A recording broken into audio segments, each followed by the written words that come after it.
দেখো বন্ধুরা, আমি জলখাবার বানিয়ে নিয়েছি।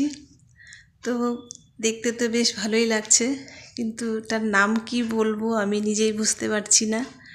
তো আমি কিভাবে বানিয়েছি সেটাই তোমাদেরকে এখন বলবো। তো আমি এখানে 6টা বানিয়েছি। তো এটা বানাবার জন্য আমি এখানে গাজরটাকে বেশ ঝিরিঝিরি করে কেটে নিয়েছি, সুজি, আটা, আর শুকনো লঙ্কার গুঁড়ো, লবণ আর হলুদ এই দিয়ে আমি এটাকে বানিয়েছি। তো দেখতেই পাচ্ছ বানানো হয়ে গেছে বেশ। আর এটা ভীষণ হালকা হয়েছে, সফট আর খুবই হালকা। তো এবার চলো দেখো আমি বানাই কেমন করে। তো এই দেখো ভালো করে এটাকে পেস্ট করে নিয়ে তো আমি এটা প্যানে বানাচ্ছি।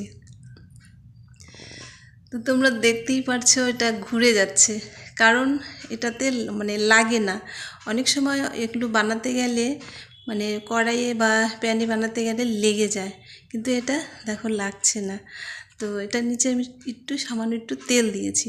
তেলটা না দিলেও চলতো, বিনা তেলেও এটা করা যেত, তাও আমি সামান্য একটু তেল দিয়েছি। তো তেল দিয়ে এবার এটাকে ভেজে নিব। তো দেখতেই পাচ্ছ আমি গোল করেই যাচ্ছি, আর এটা প্যানের মধ্যে ঘুরেই যাচ্ছে, এই জন্য গোল করতে একটু অসুবিধা হচ্ছে।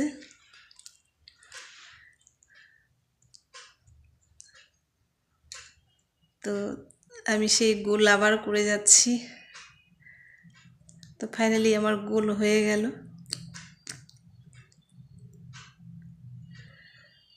তো এবার চলো এবারকে আমি এপাশ আর ওপাশ উল্টে বানিয়ে নিই। তো ভিডিওটি কেমন লাগলো অবশ্যই একটা কমেন্ট করে দেবে, আর তোমরাও অবশ্যই এইভাবে একবার বানিয়ে দেখবে, খেতে খুবই ভালো লাগে। আর ভীষণ সফট আর ভীষণ হালকা হয়েছে জিনিসটা, খেতেও সেরকমই টেস্ট লেগেছে।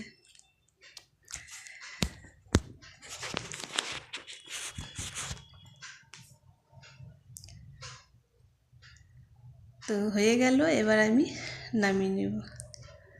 এই দেখো আগে আমি অনেকগুলো বানিয়ে রেখেছি, এবার এটা লাস্ট বানালাম, এটাই তোমাদের সাথে শেয়ার করলাম।